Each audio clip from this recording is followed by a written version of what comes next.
يسألونك ماذا أحل لهم قل أحل لكم الطيبات. تم سے پوچھتے ہیں کہ کون کون سی چیزیں ان کے لیے حلال ہیں، ان سے کہہ دو کہ سب پاکیزہ چیزیں تم کو حلال ہیں۔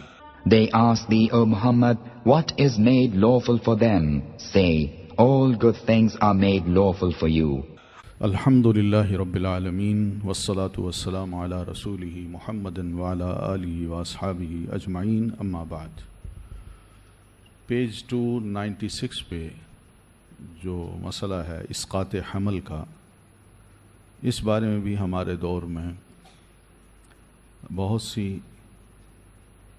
ایسی میڈیکل وجوہات کی بنا پہ لوگ چونکہ ناواقف ہوتے ہیں، تو اس لیے اس بارے میں جلد از جلد فیصلہ کرنا، تو اس سلسلے میں مناسب یہی ہے کہ دین کی بنیادی ایک بات کو یاد رکھا جائے، وہ یہ ہے کہ جو ہی حمل قرار پاتا ہے تو 120 دن، جیسے نبی صلی اللہ علیہ وسلم فرماتے ہیں، 40 دن اور 40 دن جو ہی یہ گزرتے ہیں تو اللہ تعالیٰ فرشتے کو بھیجتا ہے اور بچے کے اندر وہ روح ڈالتا ہے۔ اب یہ روح ڈالنا جو ہے یہ ایک زندہ چیز بن گئی ہے، اس زندہ چیز کی حفاظت کرنا اور اس کو اس دنیا میں آنے کا موقع دینا یہ فرض ہے۔ انسان کو اب کوئی اختیار نہیں ہے کہ اس زندہ چیز کو وہ ختم کرے، تو یہ ختم کرنا جو ہے یہ گویا کہ اللہ تبارک و تعالیٰ کی جو اپنی تخلیق ہے اس کو قتل کرنا ہے، اور اس قتل کے بعد ساتھ ساتھ دوسری جو بڑی اہم چیز ہے وہ یہ بھی ہے کہ انسان یہ سوچتا ہے کہ شاید یہ وجود جو اس دنیا میں آئے میرے لیے ایک بوجھ نہ بن جائے، میں اس کو کیسے پالوں گا، کیسے اپنی امکانات کو دیکھتا ہے، تو اس امکانات کی بنیاد پہ وہ ایک فیصلہ کر لیتا ہے کہ میں نے یہ اسقاط کرنا ہے یا کرانا ہے۔ پھر اسی طرح ایک میڈیکل چیک اپ کے ذریعے یہ بھی بتایا جاتا ہے کہ جو بچہ جو ہے نا یہ ڈسٹارٹڈ ہے، اس کی بنیاد ہی غلط پڑی ہے، تو اس وجہ سے بھی ماں باپ کو ایک خوف ہو جاتا ہے کہ اسقاط اگر کرا دیا جائے تو زیادہ بہتر ہے بنسبت اس کے کہ ساری زندگی ایک ڈسٹارٹڈ بچے کی ذمہ داری کو لیا جائے اور پریشان ہوا جائے۔ تو اس طرح کی کئی باتیں ہیں جو کہ دماغ میں بٹھائی جاتی ہیں یا بیٹھ جاتی ہیں، جس کی وجہ سے ایک زندہ چیز کو، جس کو اللہ تعالیٰ نے اب روح عطا کر دی ہے، اس کو قتل کر دیا جاتا ہے، اس کو مار دیا جاتا ہے یا مروا دیا جاتا ہے۔ بات اصل یہ ہے کہ ہم الہی فیصلوں کو بالکل نہیں جانتے کہ اللہ تعالیٰ نے آنے والے اس بچے کو کیا بنانا ہے، کیا نہیں بنانا، کس طرح بنانا ہے، یہ سب ایسی باتیں ہیں جس کو ہم بالکل نہیں جانتے۔ تو اس لیے پہلی بات تو ہمارا یہ ایمان ہونا چاہیے کہ رازق اللہ تعالیٰ ہے، وہی اس کی دیکھ بھال کرے گا، مجھے فکر کی ضرورت نہیں ہے۔ اور دوسری بات یہ ہے کہ اگر خدا نہ خواستہ اس کے بارے میں یہ کہا جا رہا ہے کہ ڈسٹارٹڈ ہے بچہ، تو سوچنے کی ضرورت ہے کہ بھئی ابھی تو 120 دن ہوئے ہیں، ابھی تو بچے نے بڑا ہونا ہے، اس کی گروتھ ہونی ہے، اس کے مختلف اعضاء بننے ہیں، یہ کیسے فیصلہ کر لیے جاتے ہیں کہ یہ بچہ ڈسٹارٹڈ ہے؟ تو ہوتا یہی ہے کہ وہ بچہ جو مائکروسکوپ کو صحیح نظر نہیں آ رہا ہوتا، اللہ تعالیٰ اس کو بڑے مناسب طریقے سے اس کے جسم کی اندر کی جو ساخت ہے وہ مساوات کے ساتھ، سوا کا تسویہ کے ساتھ اللہ تعالیٰ اس کو بناتا جاتا ہے اور پھر جب بچہ پیدا ہوتا ہے تو بالکل ٹھیک ہوتا ہے۔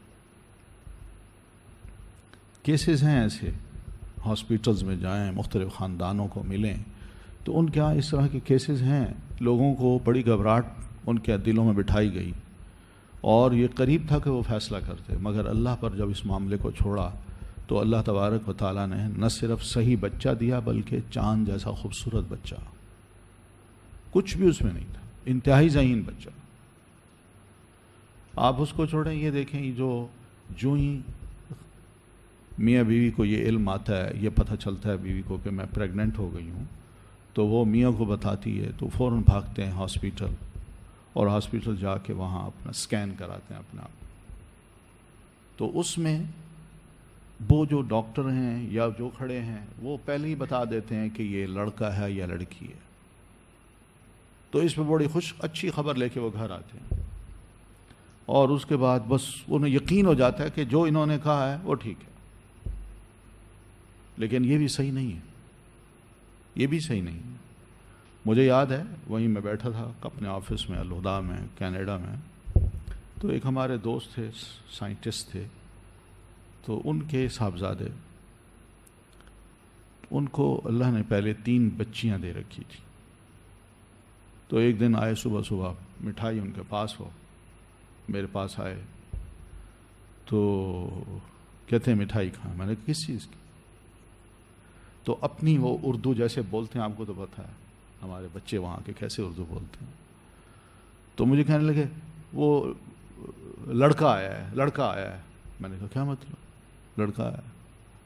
کہتے وہ ہم گئے تھے تو بیوی کو میں لے گیا تو ڈاکٹرز نے دیکھا اس میں، تو مجھے کہا دیکھو یہ لڑکا ہے۔ تو میں نے کہا کتنے دن ہوئے ہیں؟ کہتے ابھی کوئی مہینہ نہیں گزرا یا 2 مہینے گزرے ہیں، وہ اس طرح کوئی بات کر رہا تھا۔ میں نے کہا بات سنو، ایسی باتیں نہ کرو، یہ اللہ ہی جانتا ہے۔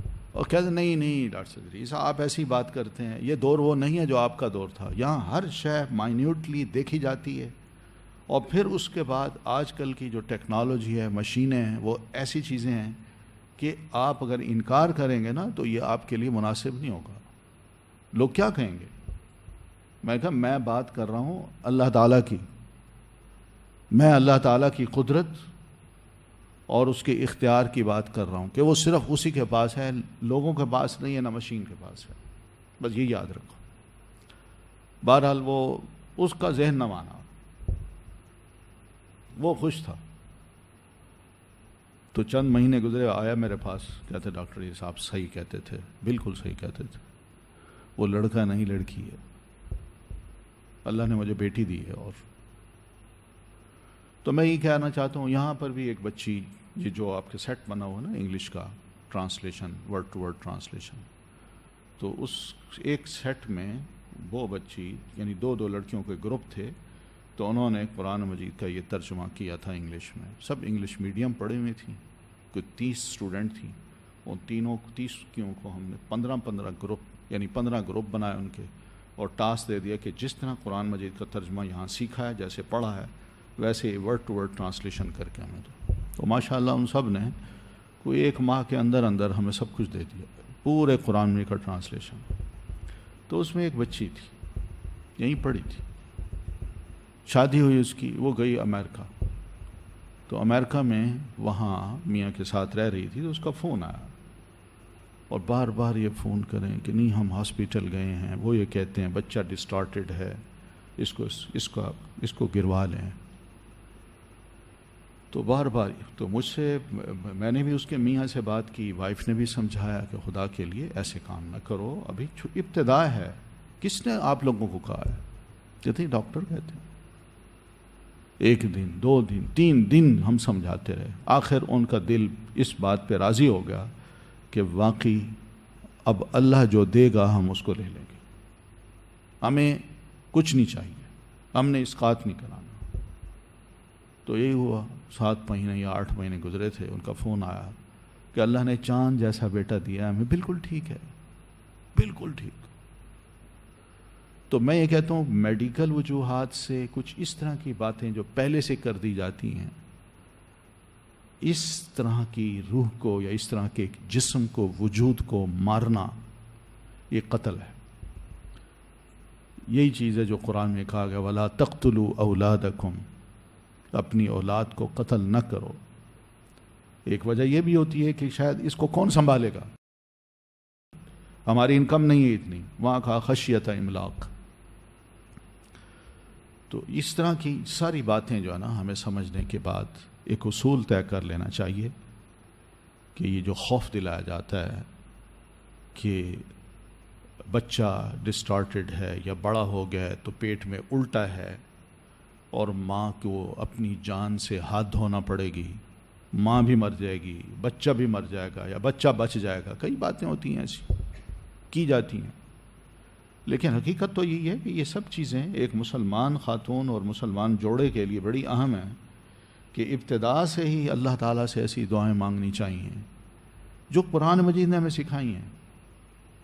قرآن مجید نے ہمیں سکھائی ہیں، ربنا ہب لنا من ازواجنا وذریاتنا قرۃ اعین، اور کچھ اچھی اچھی دعائیں ہیں جو ملتی ہیں، بندہ وہی پڑھے، اللہ سے امیدیں رکھے اور خوف کو دل سے نکالے۔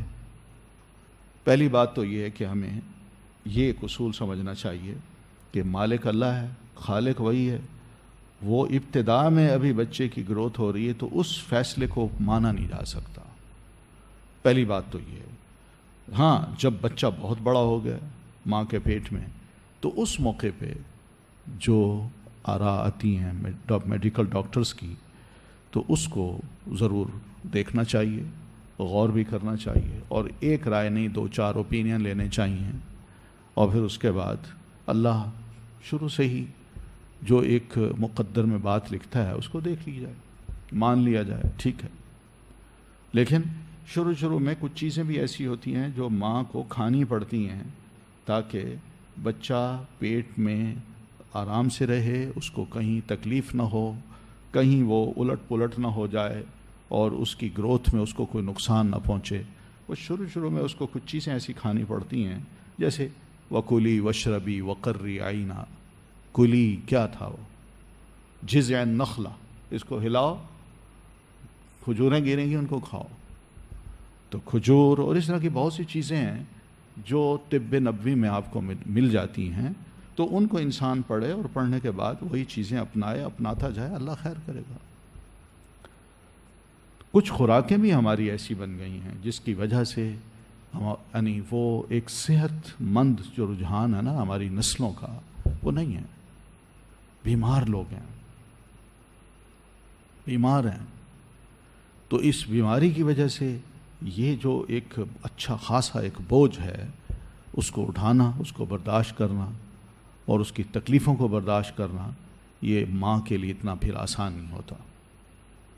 تو یہ سب چیزیں ہیں جو کاؤنٹ کرتی ہیں، لیکن اپنی ان تمام ماضی کی جو کمزوریاں ہیں یا خامیاں ہیں یا اور وجوہات ہیں ان کو دیکھے بغیر یہی فیصلہ کر لینا اور اس کو مان لینا، یہ میرا خیال ہے درست نہیں ہے، شرعاً بھی درست نہیں ہے، اور علماء نے اس کو کسی بھی صورت میں جائز قرار نہیں دیا ہے۔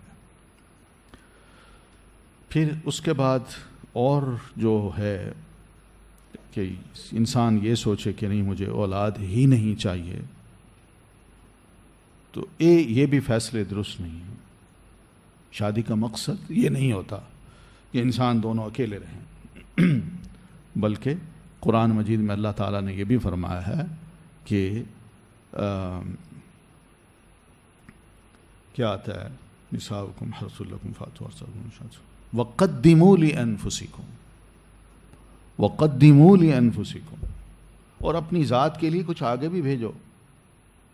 آگے بھیجنے کا مطلب ہے کچھ نسلیں بھی تیار کرو جو تمہارے لیے صدقہ جاریہ بنے، کہ تم فوت ہو جاؤ تو کم از کم پیچھے تمہارے لیے دعائیں کریں اور انسانی نسل کی بقا ہو۔ یہ سب چیزیں انسان کے ذہن میں رہیں۔ باقی یہ ہے کہ جو علماء یہ فتویٰ دیتے ہیں کہ واقعی خاتون کی جو ماں ہے اس کی زندگی بڑی خطرے میں ہے، تو ایسی صورت میں ابتدا صحت بھی ٹھیک نہیں ہوتی بعض اوقات، تو اس صورت میں کچھ علماء نے مانع حمل گولیاں جو ہیں ان کا استعمال کرنے کی اجازت دی ہے، یا کچھ طریقے ایسے ہوں تو ان کی بھی اجازت دی ہے، لیکن جب نفخ روح ہو جائے تو اس کے بعد تو سوال ہی پیدا نہیں ہوتا۔ پھر یہ اللہ کا فیصلہ ہے اور انسان اپنی احتیاط کرے اور اللہ پر توکل کرے. ٹھیک ہے. تو اس سلسلے میں بہرحال کوئی سوال ہو تو بعد میں کر لیجیے گا. پھر آپس کے جو حقوق ہیں یہ کل ہم نے پڑھ لیا تھا کہ وَلَهُنَّ مِثْلُ الَّذِي عَلَيْهِنَّ. یہ بس آیت دونوں کو یاد ہونی چاہیے کہ جس طرح مردوں کے حقوق عورتوں پر ہیں اسی طرح عورتوں کے حقوق مردوں پر ہیں. حقوق میں دونوں برابر ہیں اپنی اپنی فزیک کے اعتبار سے اور اپنی اپنی یعنی کیا کہتے ہیں اس کو جنس کے اعتبار سے. دونوں کے حقوق ایک دوسرے پر ہیں. بس یہ بڑا اہم ایک اصول ہے جو اللہ تعالیٰ نے ہمیں بتایا ہے. مرد کو اگر قوام بنایا ہے تو اس کا مطلب صرف یہی ہے کہ مرد جو قرآن الرجال قوامون علی النساء بما انفقوا، پہلی بات کہ وہ انفاق کرتے ہیں، کھلاتے ہیں، پلاتے ہیں، پہناتے ہیں، یہ سب. تو یہ ہے بما انفقوا. اصل جو ہے وہ یہی ہے. اگر یہ انفاق واقعی ہو رہا ہے تو پھر اس کا جہاں میاں کو ثواب ملتا ہے وہاں یہ بھی ہے کہ ایک میاں بس اتنا ہی سمجھے کہ یہ میرا فرض تھا، میں نے اپنے اس فرض کو ادا کرنا ہے. اور خاتون کا پھر فرض یہی بنتا ہے کہ وہ فالصالحات قانتات حافظات للغیب بما حفظ اللہ. یہ 3 خصوصیات ہیں خاتون کی. تو اس طرح چھوٹی چھوٹی باتیں ہیں جو سمجھ لی جائیں، آپس کی باتیں ہیں سمجھ لی جائیں تو معاشرت بہت ہی اچھی ہو جاتی ہے، بہت ہی مثالی بن جاتی ہے. تو میاں بیوی کو ایک دوسرے کا مقابلہ بھی نہیں کرنا چاہیے. یہ بھی اکثر و بیشتر دیکھنے میں آیا ہے کہ بعض اوقات عورتیں اگر یعنی نرم ہوں تو میاں سخت ہو جاتا ہے، یا میاں نرم ہو تو بیوی سخت ہو جاتی ہے. تو اس طرح کے جو معاملات ہیں، یا میاں ذرا غریب ہے بیوی امیر ہے تو یہاں بھی معاملات بڑے سخت ہو جاتے ہیں، یا میاں امیر ہے بیوی بالکل غریب ہے تو یہاں بھی معاملے، مقصد ہے کچھ وہ بیلنس نہیں رہتا. تو اس معاملے میں بالکل مقابلہ نہیں چاہیے. دونوں میاں بیوی ایک گھر کی چھت کے نیچے رہتے ہیں، یہ میرا ہے یہ تمہارا ہے، یہ میرا اور تمہارے والی بات ختم ہو جانی چاہیے. تو اس سے پھر لائف اچھی گزرتی ہے. لیکن جہاں یہ ہو کہ یہ میرا ہے، it is mine, I know how to earn money, اس طرح کے بڑے عجیب و غریب قسم کے جملے سننے میں آتے ہیں تو اس میں دوسرا اکڑ جاتا ہے. ٹھیک ہے بھائی، ٹھیک ہے. تو ایک ہی چھت تلے رہ کے ایک دوسرے کا مقابلے کی بجائے انسان ذرا زیادتی کو برداشت کر لے، صبر کر لے، وہ زیادہ بہتر ہے. مقابلہ نہ کرے، بس اتنی سی بات ہے. اس مقابلے کا جو رجحان ہے اس نے گھروں کو توڑا ہے. اور جو رکھ رکھاؤ ہے محض دکھاوے کا ہے میاں بیوی کا آپس میں. حقیقت ہے وہاں حقیقی محبت نظر نہیں آتی. گھر اسی بنیاد پہ ٹوٹتے ہیں. اس لیے دین کی یہ تعلیم ہے وَعَاشِرُوهُنَّ بِالْمَعْرُوفِ. کہا مردوں کو ہے کیونکہ وہی سب سے پہلا قدم اچھا اٹھائے گا تو بیوی کی طرف سے بھی ریسپانس مناسب ملے گا. تو میں یہ بات اس لیے بھی کر رہا ہوں کہ یہاں پہ شاید اللہ نہ کرے ایسے دن آئیں، لیکن کچھ چیزیں ایسی ہوتی ہیں کہ مال کی بنیاد پہ ایک دوسرے پر چڑھائی کی جاتی ہے. تمہارے پاس تھا کیا؟ بس اتنی سی بات. وہ جو ایک رجحان ہوتا ہے نا جس کو نبی علیہ السلام نے فرمایا کہ تنکح المرأة بأربع، کہ 4 وجوہات کی بنا پہ انسان مرد جو ہے وہ شادی کرتا ہے کسی عورت سے، یا تو مال کی مناسبت سے، یا اس کے حسب نسب کی، یا جمال کی بنیاد پہ. تو آپ نے ان تینوں کو اچھا نہیں سمجھا. آپ نے فرمایا فاظفر بذات الدین تربت یداک. اس کی وجہ یہی ہے کہ مال کوئی ایسی چیز نہیں ہے کہ جو یعنی انسان کے پاس ٹک کے رہتا ہو. وہ آتا ہے چلا جاتا ہے، آج امیر ہے تو کل کو غریب ہے، آج غریب ہے تو کل کو امیر ہے، یہ ہوتا ہے۔ اور خاص طور پر اگر مال کا غرور ہو تو پھر دیکھیے رد عمل کیا آتا ہے۔ اگر میاں مال کے غرور میں مبتلا ہے تو اپنی بیوی کو معلوم نہیں وہ کیا کیا سناتا ہے، اور اسی طرح اگر بیوی خدا نخواستہ اس کے منہ سے ایسے لفظ نکل جائیں خدا نخواستہ، تو وہ بھی میاں کی جو مردانگی ہے اس کو بالکل ختم کرنے والی بات ہے۔ تمہارے پاس تھا کیا؟ تم تو پاجی لوگ ہو، سارا کچھ تو میں لائی ہوں۔ یعنی اس طرح کی باتیں سننے میں جب آتی ہیں تو اس سے خاندان بنتے نہیں ہیں، بگڑتے ہیں۔ ایسے معاملات میں کسی ایک فریق کو صبر کرنا، برداشت کرنا ایک دوسرے کی زیادتی ہلکے پھلکی، تو اس موقع پہ انسان صبر کر جائے۔ اس کا فائدہ یہ ہوتا ہے کہ دوسرا بعد میں سوچتا ہے کہ ہاں بھائی واقعی ہے مجھے اللہ نے عزت دے رکھی ہے، گھر ٹھیک ٹھاک ہے، اللہ نے ساری نعمتیں دے رکھی ہیں، پھر لڑائی کس بات کی؟ یہ تو میں کیوں؟ عام طور پر ویسٹ میں یا نارتھ امریکہ میں لوگ کیا کرتے ہیں، میاں بیوی جاب کر رہے ہوتے ہیں اور پھر اللہ نے ایک دو بچے بھی دے رکھے ہیں، تو وہ کیا کرتے ہیں، کہتے ہیں یہ جو 2 کمرے کا مکان ہے نا، یہ میرے خیال ہے ہمارے لیے ٹھیک نہیں ہے، بچے اب بڑے ہو رہے ہیں، ہم ایسا کرتے ہیں 4 کمرے کا مکان لے لیتے ہیں، تمہاری بھی جاب ہے میری بھی ہے، تو اتنی قسط نکال کے ہم دے دیں گے، اور ایک بڑا گھر لے لیتے ہیں۔ تو بینک جاتے ہیں، ان سے مارٹگیج پہ ایک گھر لے لیتے ہیں، گھر لیا، اس میں شفٹ ہوئے، بہت 4 کمرے کا مکان ہے، یہ فلاں بچے کا، یہ بچی کا ہے، یہ ہمارا ہے، یہ مہمانوں کا ہے، رہ رہے ہیں۔ اور ایک دن میاں آ جاتا ہے، کیا ہوا؟ وہ جی مجھے لے آف کر دیا ہے۔ وہاں تو کھڑے کھڑے جاب سے فارغ بھی کر دیتے ہیں، چاہے 10 سال 15 سال بھی جاب کی ہوئی ہو نا۔ ایک بندہ اگر 5 منٹ لیٹ آیا، اسے اس نے کہا جناب آپ واپس چلے جائیں، آپ فارغ ہیں، وہ واپس آ جاتا، کچھ بھی نہیں کر سکتا۔ اب جب واپس آیا تو اس نے کہا بھائی مجھے تو فارغ کر دیا، تو وہ اتنی کوشش کرتا ہے بعد میں کہیں یہاں جاب مل جائے، کہیں مل جائے، ادھر مل جائے، ادھر، وہ جاب اس لیول کی نہیں ملتی اس کو۔ اب مہینہ گزرا، 2 مہینے گزرے، 3 مہینے گزرے، بیوی اپنی تنخواہ سے وہ قسطیں دے رہی ہے، اور جب یہ دیکھ رہی ہے کہ اس میاں کی حالت یہ ہے کہ اس کو اب جاب نہیں مل رہی، تو وہ ایک دن سوچ سمجھ کے کہتی ہے میاں کو، دیکھو قسطیں تو میں بھر رہی ہوں، تم ایسا کرو یہ مکان میرے نام کرا دو۔ وہ کہتے ہیں یہ کیا کہہ رہی ہے؟ انہوں نے کہا تمہاری جاب نہیں ہے، پیسے تو میں دے رہی ہوں۔ اس پہ جو ان کی لڑائی ہوتی ہے اور جس کا نتیجہ یہ ہوتا ہے کہ 2 ہفتے 3 ہفتے اس لڑائی میں گزر جاتے ہیں، اور پھر اس کے بعد سیپریشن، مکان بینک کو واپس، اس نے اپنے پیسے لیے، اس نے اپنے پیسے لیے، اور وہ الگ کسی فلیٹ میں رہ رہی ہے، اپارٹمنٹ میں، یہ کہیں رہ رہا ہے، اور بچے بکھر گئے۔ یعنی پیسے کی بنیاد پہ ایک اچھا بھلا گھر جو ہنسی خوشی سے گزارا کر رہا تھا، بچے بھی خوش تھے، پیسے کی بنیاد پہ یہ سب کچھ گھر توڑوا بیٹھا۔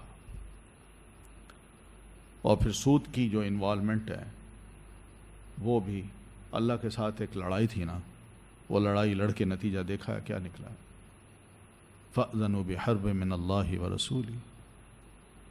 تو یہ لڑائی اللہ سے لڑ کے ہم کیا فائدہ اٹھائیں گے؟ یہی نقصان ہی ہوگا ہمارا، اور کیا ہوگا؟ تو بہرحال مواقع کئی آتے ہیں مواقع، انسان کو بڑا غصہ آتا ہے، میاں بیوی گھر بیٹھے ہیں یا کسی کے گھر چلے گئے ہیں، یا ساری ساس کے گھر چلے گئے ہیں، وہاں سارے دیور دیورانیاں سب جمع ہیں، اور باتوں میں کوئی بیوی نے تھوڑی سی کوئی بات کی یا ہلکی کوئی میاں نے کوئی غلطی کر لی، تو بیوی اس کو سنا دیتی ہے سب کے سامنے، یا میاں اس کو سنا دیتا ہے سب کے سامنے۔ اب یہ جو سنانا ہے یہ کیا ہے؟ اپنے آپ کو بڑا ثابت کرنا، اور اس بڑا ثابت کرنے میں ہوتا کیا ہے کہ آخر دوسرا فریق بھی تو انسان ہے نا، جو فیل کرتا ہے بھئی میری بےزتی کر دی ہے سب کے سامنے، تو وہی پلٹ کے جواب دیتا ہے. اور اگر خاموش رہتا ہے یا رہتی ہے تو پھر بعد میں دوسرے اس کو ابھارتے ہیں، تم بس تمہارے میاں نے، یہ تمہاری بیوی نے اتنی بےزتی کر دی تمہاری، تم بالکل خاموش. اس طرح کے شیطانی سوالات کر کے نا دوسرے کو غصہ اریٹیٹ کیا جاتا ہے، غصہ دلایا جاتا ہے. تو یہ سب چیزیں اس موقع پر سمجھ بوجھ کا تقاضا کرتی ہیں کہ اس موقع پہ میرا رویہ کیا ہونا چاہیے، نرم صبر کا.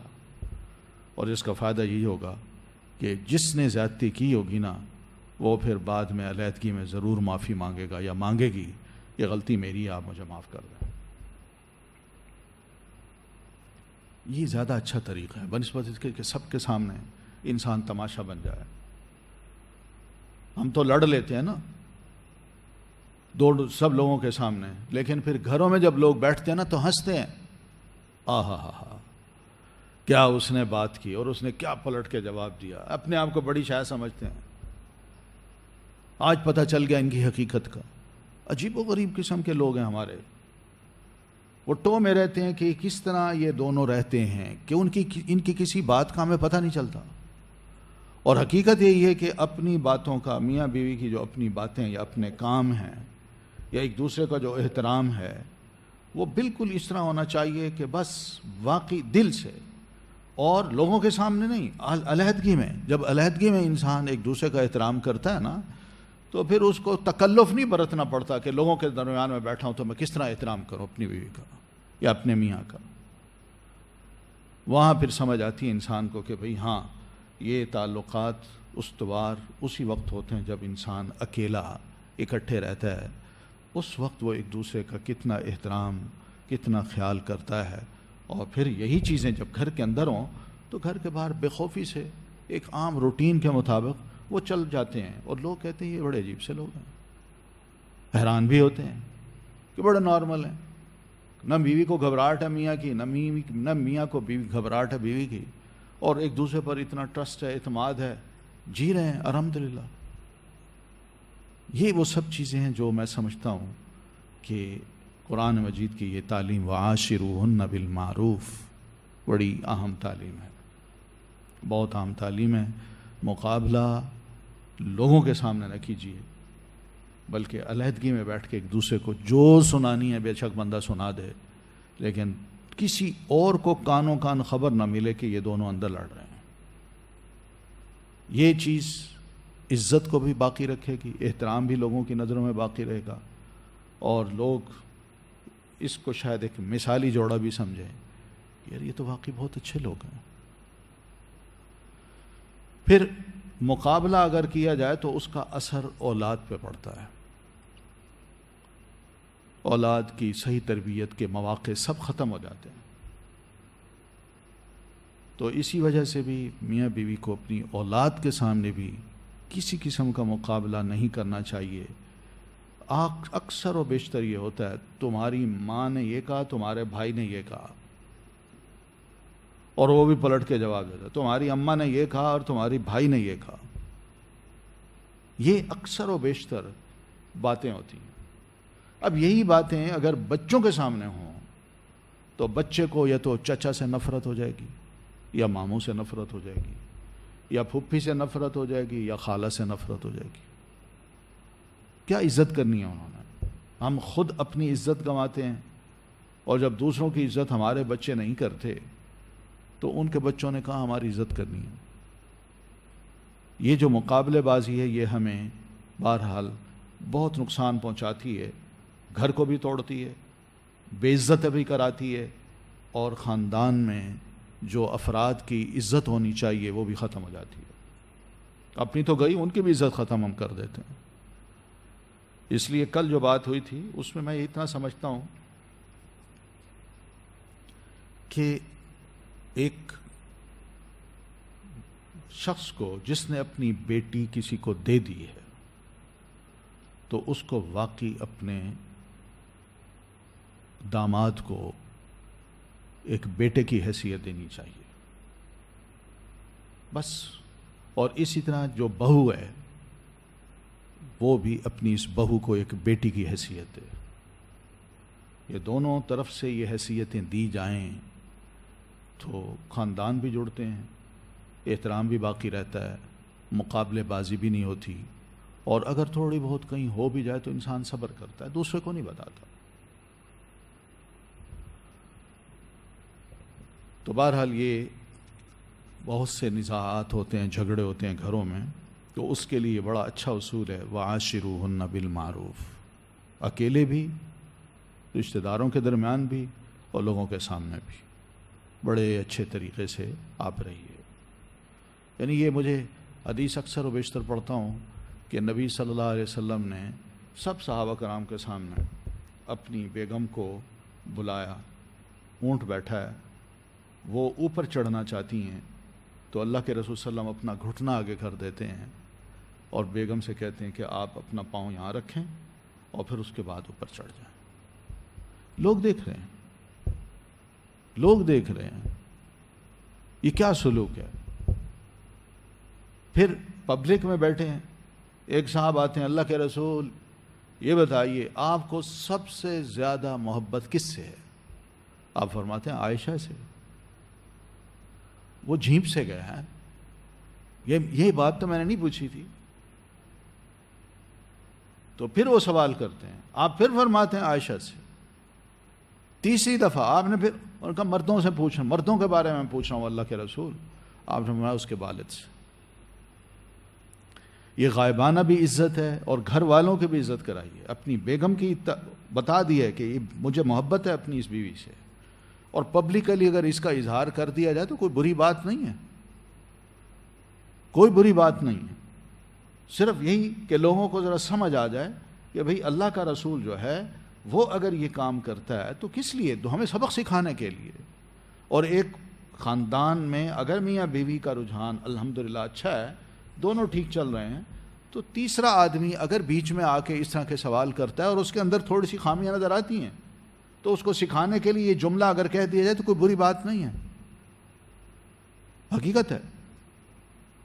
یعنی ایک شخص اگر، یہ میری زندگی کا واقعہ ہے، ایک شخص اگر اپنی بیوی کے ساتھ، جو نو بیاتہ بیوی ہے، اس کو گھر لاتا ہے، اس کے ساتھ زیادتی کرتا ہے، اس کی بے عزتی کرتا ہے، اس کو دھمکیاں دیتا ہے، تو وہ اگر کل کو مجھے آ کے یہ سوال کرے کہ تمہاری بیٹی پیدا ہوئی ہے، تمہارا کیا سوچ ہے اس وقت، تمہاری کیا فیلنگ ہے تمہاری، تو میں نے تو اس کو یہ کہا، یہ بچی مریم پیدا ہوئی تو میرے دوست تھے یونیورسٹی میں جو اکٹھے ہم رہتے تھے، ان کے بارے میں مجھے ایک کے بارے میں پتہ تھا، تو وہ ساتھ تھا میرے، کہیں ملا تو مجھے کہتے بچی پیدا ہوئی ہے، تمہاری کیا فیلنگ ہے؟ میں نے کہا میری فیلنگ، ہاں، میں نے کہا میری فیلنگ یہ ہے کہ اللہ تعالیٰ نے یہ بچی دے کے نا مجھے ایک سبق سکھایا. تو وہ کیا؟ وہ یہ کہ اللہ مجھے فرما رہا ہے کہ ادریس دھیان کرو، کل تم کسی کی بیٹی لائے تھے نا، اور کل تم نے اپنی بیٹی رخصت بھی کرنی ہے. اگر تم چاہتے ہو کہ تمہاری بیٹی صحیح رہے، خوش رہے، تو یہ ایک تمہارے لیے کیس ہے کہ اپنی اس بیوی کے ساتھ تم کیسے رہتے ہو. بس اس نے دوسرا سوال نہیں کیا. تو مقصد کہنے کا یہ کہ اس طرح کی کئی شکلیں بنتی ہیں، لیکن ذرا تھوڑی سی سمجھداری کے ساتھ انسان نیک نیت ہو، اچھی سوچ ہو بندے کی، تو اپنے گھر کو بھی بناتا ہے اور دوسروں کے سامنے تماشا بھی نہیں مانتا، اپنی عزت بھی رکھتا ہے. ورنہ جو تو میں ہوتی ہے اور انسان جو اپنے آپ کو یعنی ایک ایسی جگہ پہ لاتا ہے کہ جہاں لوگ چاروں طرف سے دیکھ کے ہنس رہے ہوتے ہیں، اس خاندان کی یا اس گھر کی کوئی عزت نہیں رہتی. تو مقابلے بے شک ہونے چاہیے، لیکن صبر کے ساتھ اور علیحدگی میں، نہ بچوں کے سامنے نہ رشتہ داروں کے سامنے. ایک اور بڑی اہم بات ہے، وہ یہ بھی ہے کہ بیوی کی شکایتیں اپنے ماں باپ کو بتانا، بھائیوں کو بتانا، بہنوں کو بتانا، اور اسی طرح شوہر کی شکایتیں اپنے ماں باپ، بہن، بھائیوں کو بتانا. یہ بھی یہ بھی کیا ہے؟ مقابلہ ہے نا. تم نے نہیں کہا، میری بےزتی نہیں کی اپنی ماں کے سامنے، تو میں تمہیں فرشتہ ثابت کروں. اس طرح کی جو باتیں ہوتی ہیں یہ ایک خوف کی زندگی ہے، اچھی زندگی نہیں ہے، خوف کی زندگی ہے. اور اس خوف کی زندگی میں ہی انسان جی جی کے اپنے آپ کو بظاہر یہ کہتے ہیں میں بڑا خوش ہوں، لیکن جب اس پر تھوڑی سی اس کی اس دکھتی رگ پہ ہاتھ رکھا جائے تو پھر اس کے بعد دیکھیے کہ کس طرح وہ دکھتی رگ پھٹتی ہے اور کیا کچھ اندر سے نکلتا ہے. بڑے سیانے جو لوگ ہیں، چاہے وہ بزرگ ہوں یا عورتیں ہوں، وہ سمجھتی ہیں نا، وہ تھوڑی سی ایسا سوال کیا بس اس کے بعد جنا ان کے اندر سے سارے راز نکلوا لیتے ہیں. اور یہ طریقے درست نہیں ہیں. بڑوں کے بھی یہ طریقے درست نہیں ہیں کہ دوسروں کے جو راز ہیں وہ مختلف ٹیکٹکس سے ان سے نکلوائیں اور پھر بعد میں بیٹھ کے ہنسیں کہ دیکھیں جی یہ ہمیں کہتے ہیں اپنے آپ کو تو سنبھالیں. کئی چیزیں جو چھوٹی چھوٹی ہوتی ہیں لیکن میاں بیوی کو یہ بتایا گیا ہے کہ تم ایک دوسرے کا مقابلہ نہ کرو، صبر کرو. عاشروہن بالمعروف. ایک دوسرے انسان ہیں، ہم فرشتے نہیں ہیں. بیوی بھی فرشتہ نہیں ہے، میاں بھی فرشتہ نہیں ہے. غلطیاں دونوں سے ہوتی ہیں. ان غلطیوں کو نظر انداز کرنا ہے. وقتی طور پر جو ہلکی پھلکی غلطی ہوئی اس کا غصہ آیا تو تھوڑی دیر کے بعد انسان صبر کر کے دوسرے کا غصہ ذرا برداشت کر لے لیکن مقابلہ نہ کرے، اور تھوڑی دیر کے بعد یہ معاملہ ٹھنڈا ہو جاتا ہے. کئی واقعات ایسے بھی ہیں الحمدللہ کہ جس میں معاملات درست کرنے کے طریقے بتائے گئے ہیں. نزاع جو ہے نا اس میں بھی اب دیکھیے یہ جو ایک مار ہے، مار یعنی بیوی کو مارنا، اس کا بھی قرآن مجید میں جو آتا ہے وَاضْرِبُوهُنَّ کہ ان کو مارو. نشوز کا خوف اگر میاں کو ہو تو 3 سٹیپس ہیں. پہلا سٹیپ یہ کہ فَعِزُوهُنَّ انہیں واعظ کرو. واعظ کس کو کہتے ہیں؟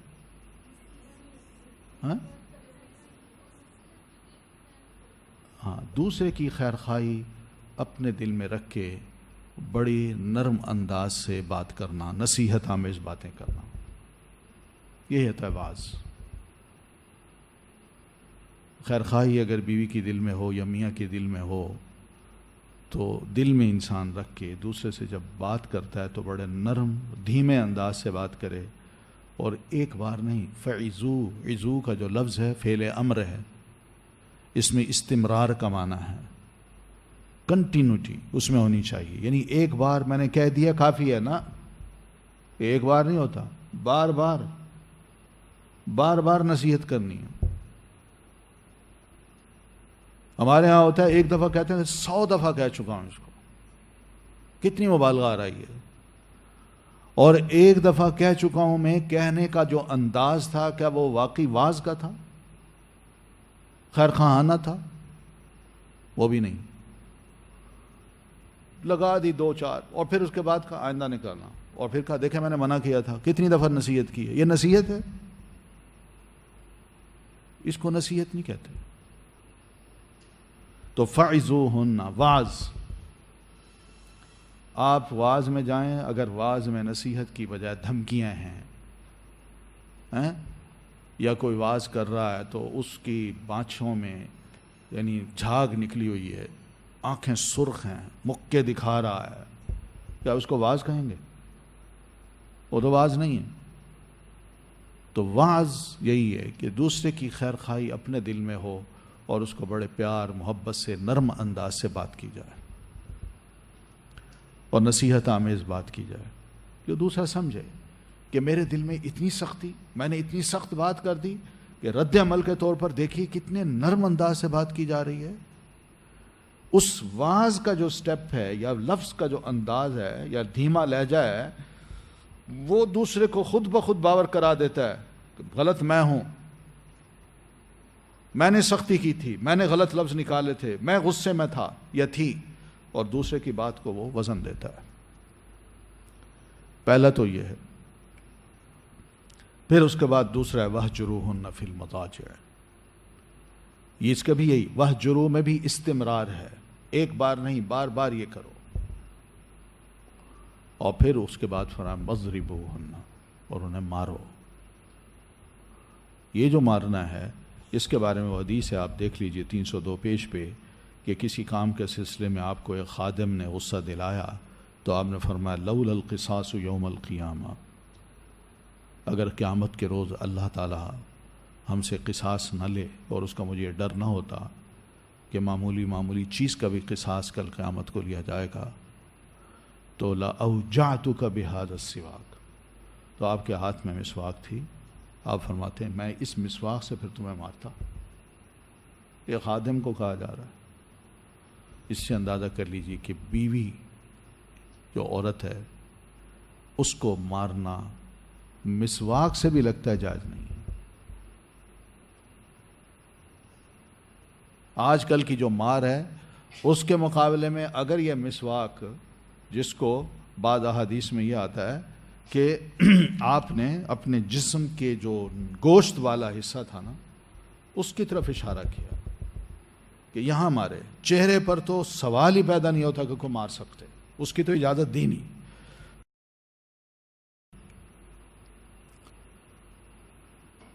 تو اس طرح کا اگر مسواک میاں لے غصے میں آ کے، یعنی وہ مسواک صرف جسم کے اس حصے پہ مارے جہاں گوشت ہو، تو کیا خیال ہے بیوی دوبارہ نہیں کہے گی مجھے پھر ماریے؟ وہ تو کہے گی.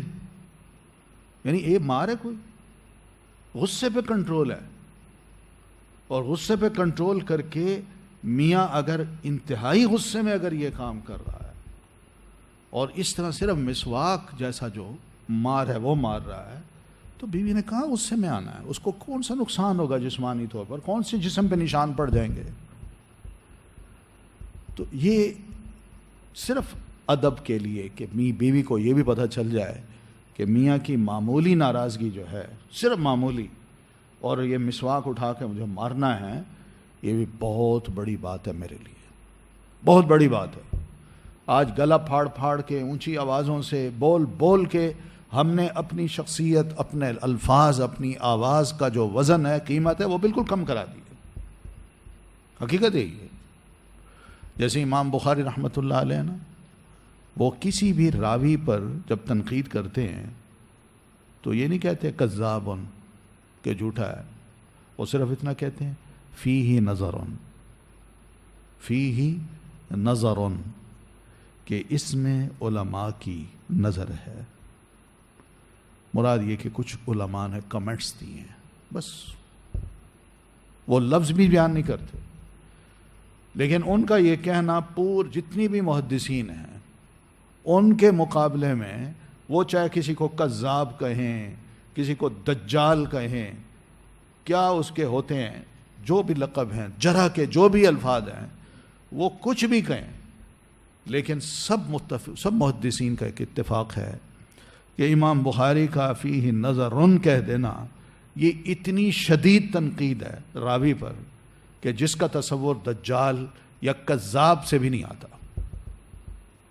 لیکن ایک لفظ ہے، انہوں نے وزن دیا اس کو، بس ایک لفظ ہے، چھوٹا سا لفظ ہے فیہ نظرن، اس کو وزن دیا ہے. اور لوگ علماء نے یہ سمجھا ہے کہ انتہائی شدید تنقید جو ہوتی ہے نا، وہ امام بخاری کی بس زیادہ یہی ہوتی ہے، اور کچھ نہیں ہوتا. اسی لیے تو امام بخاری فرمایا کرتے تھے کل اللہ تعالیٰ نے اگر قیامت کے روز مجھ سے ایک سوال کیا کہ بخاری تم نے کبھی کسی کی غیبت کی ہے، تو میں کہہ سکتا ہوں کہ نہیں. یا پھر دوسرا یہ کہ اللہ تعالیٰ مجھ سے ہر سوال کر سکتا ہے مگر یہ نہیں کہے گا کہ بخاری تم نے کس فلاں کی غیبت کی ہے. اتنے محتاط تھے. تو بہرحال یہ بھی مسائل جو ہیں ان کو بھی مردوں کو سمجھنا چاہیے کہ یہ نہیں ہے کہ وَاضْرِبُوهُنَّ ان کو مارو، نہیں. آپ نے غیر مبرح کے لفظ بھی بولے ہیں کہ ایسی مار مت مارو کہ جو جسم پہ نشان چھوڑ جائے، یہ مار کا مطلب ہے. اور وہ ہلکی سی مسواک ہوتی ہے انسان کی، وہ اسی سے پکڑ کے اگر ہمارے زیادہ سے زیادہ اتنا ہمارا جو انتہائی قدم ہے وہ ان 3 سٹیپس کو جو اللہ تعالیٰ نے بتایا، پہلا یہ، دوسرا یہ، پھر تیسرا یہ، تو ہمارا جو پہلا قدم ہوتا ہے نا وہ ریورس ہے. پہلے مارو، پھر غصے کا اظہار کرو، اور پھر بعد میں دیکھو کہ معاملہ بگڑ رہا ہے تو نرم ہو جاؤ، پھر نصیحتیں کرو. یہ حالات ہیں ہمارے. تو اینی ہاؤ یہ چیز بھی اس قابل ہے کہ اس کو سمجھی جائے. پھر یہی بگاڑ جب پیدا ہوتا ہے، لڑائی بڑھتی ہے، تو پھر معاملہ آتا ہے طلاق کا. تو اس طلاق کے بارے میں بھی ہمیں ضرور یہ سمجھنا ہے کہ اسلام سے پہلے طلاق کا کیا طریقہ ہوتا تھا اور اسلام نے آ کے اس کو کتنا آسان کر دیا ہے. یہ مختلف قوموں اور مختلف مذاہب کے لوگوں میں یہ چیزیں طلاق کی تھیں، مگر وہ کیسی تھیں اس کے کچھ انہوں نے، مثلا یونانیوں نے جس زمانہ میں شہرت حاصل کی اور بڑی مہذب قوم دنیا میں سمجھی جاتی تھی، تو اس وقت ان میں بھی طلاق کسی قید اور شرط کے بغیر رائج تھی.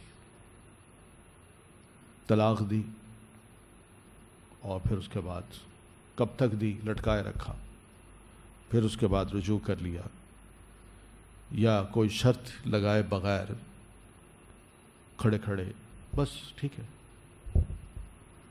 طلاق دے دی. رومانیوں کے نزدیک بھی طلاق نکاح کے وجود میں آنے ہی سے معتبر سمجھی جاتی تھی، یہاں تک کہ اگر زوجین عدم طلاق کی شرط لگاتے تو منصف نکاح کے باطل ہونے کا فیصلہ دے دیتا. یعنی میاں بیوی نکاح کے موقع پر یہ شرط لگاتے کہ ہم میں سے کوئی کسی کو طلاق نہیں دے گا، تو منصف جو جج ہوتا تھا وہ نکاح کے باطل ہونے کا فیصلہ دے دیتا تھا. کہتے ہیں یہ شرط ہی غلط ہے، لہذا نکاح ہی خراب ہے، ہوا ہی نہیں تمہارا نکاح. یہ حالت تھی.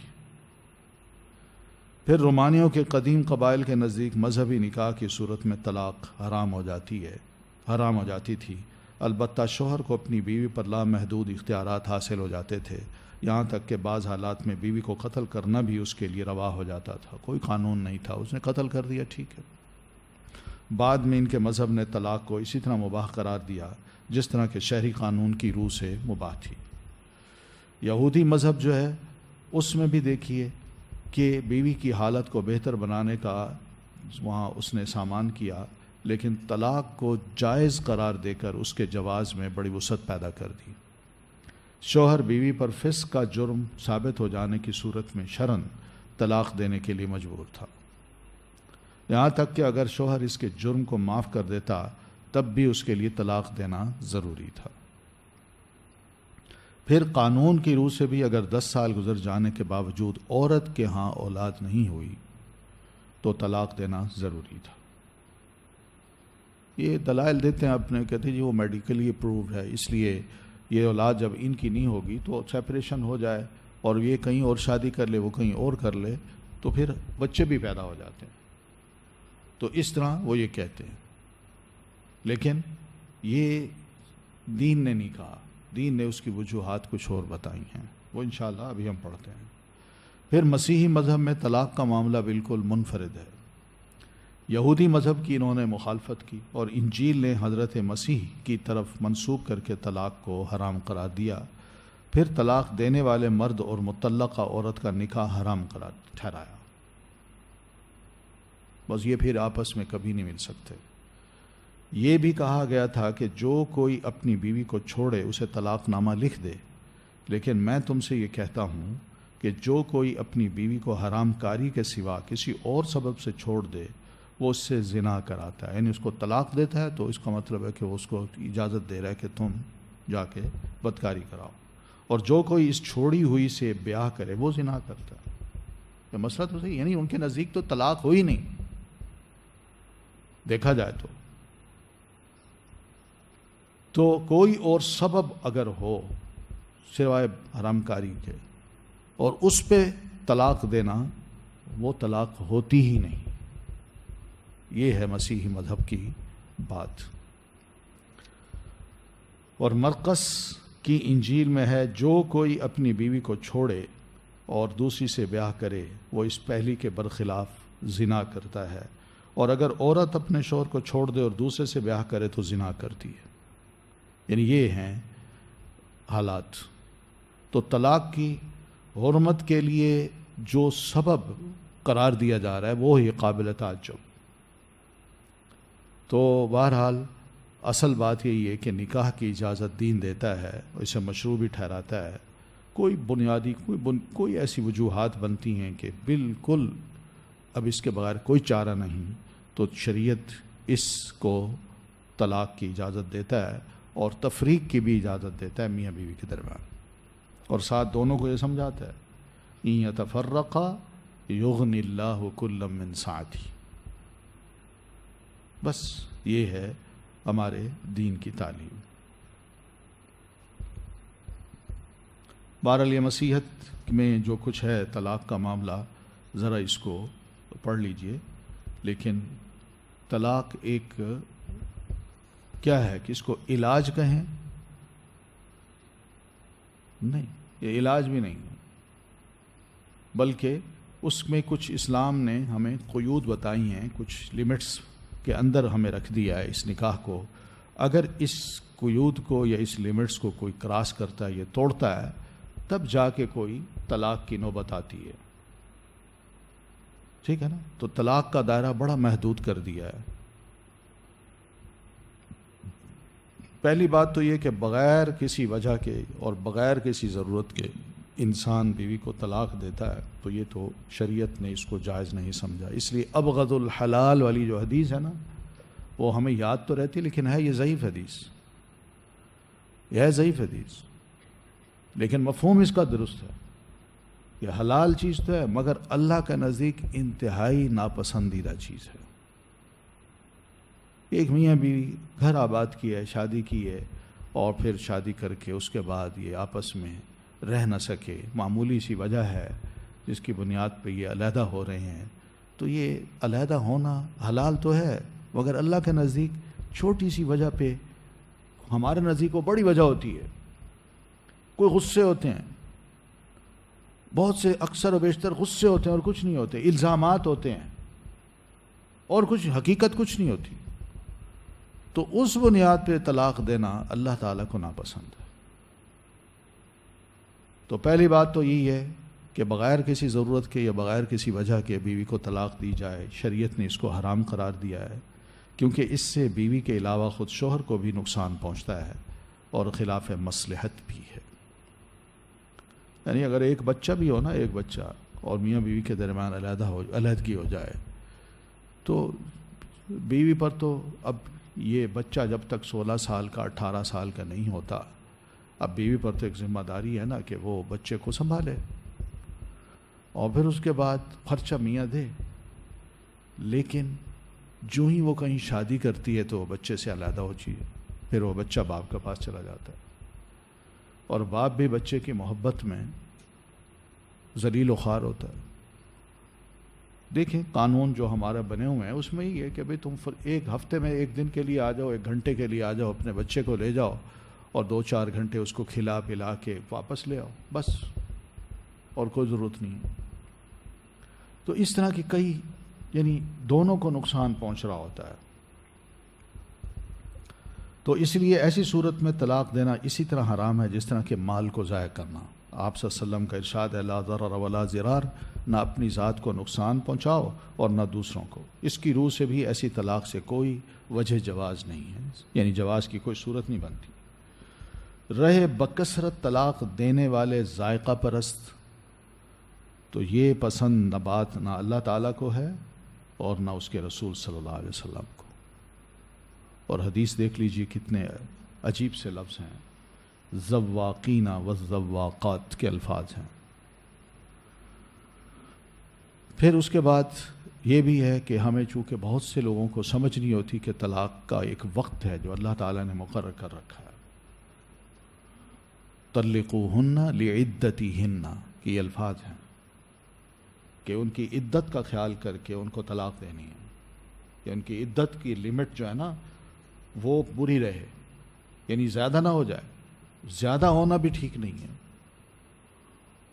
اس لیے کہ وہ ایک عمر کے ساتھ یا ایک لڑکی کے ساتھ یا ایک خاتون کے ساتھ بڑی زیادتی ہے کہ جو اللہ تعالیٰ نے 3 ماہ یا اس کے ثلاثت قروء کے جو الفاظ آئے ہیں وہ جو رکھے ہیں، آدمی اس کی مدت کو بڑھا دے، اور وہ بڑھائے کیسے کہ وہ حالت حیض میں طلاق دے دے۔ اب وہ 4 دن 5 دن اس کے رہ گئے، یعنی اس کو لیٹ ہو گیا اس سے میاں سے علیحدہ ہونے میں، تو یہ وہ چیز ہے جس کا بڑا خیال رکھا گیا ہے ہمارے دین میں۔ تو اسی وجہ سے اس چیز کو بھی منع کیا ہے کہ طلقوہن لعدتہن کو ملحوظ رکھو، اور باقی جو طریقے ہیں وہ ٹھیک نہیں ہیں۔ اس لیے نبی علیہ الصلاۃ والتسلیم بعض اوقات بڑے سخت ناراض ہوتے تھے ایسے لوگ جب آتے اور کہتے جی بیوی نے غصہ دلایا میں طلاق دے بیٹھا ہوں، تو آپ کو غصہ بھی آتا، فرماتے بھی تھے میں تمہارے درمیان ہوں، قرآن مجید میں اللہ تعالیٰ نے طلاق کا طریقہ بتا دیا ہے، اس کے باوجود تم اس کی مخالفت کر رہے ہو۔ یعنی اللہ کا قرآن نازل ہو رہا ہے، میں نبی تمہارے درمیان موجود ہوں، میرے سامنے میرے ہوتے ہوئے اس شریعت پر اگر عمل نہیں ہو رہا تو تم کیا مثال بنا رہے ہو بعد کے لوگوں کے لیے؟ تو بہرحال شرمندہ بھی ہوتے۔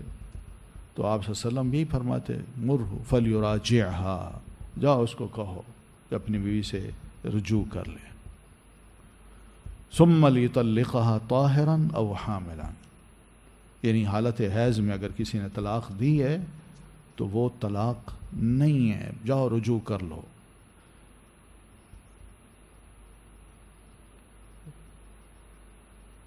لیکن اتنی بات ضرور ہے کہ لفظ طلاق جب نکل جاتا ہے تو وہ ہو جاتی ہے۔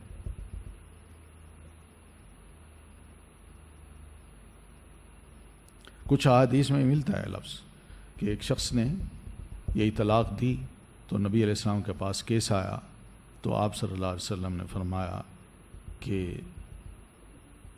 ان سے کہو کہ رجوع کریں، یعنی یہ طلاق نہیں ہوئی، پھر اگر چاہیں تو حالت طہر میں چھونے سے قبل طلاق دے دیں۔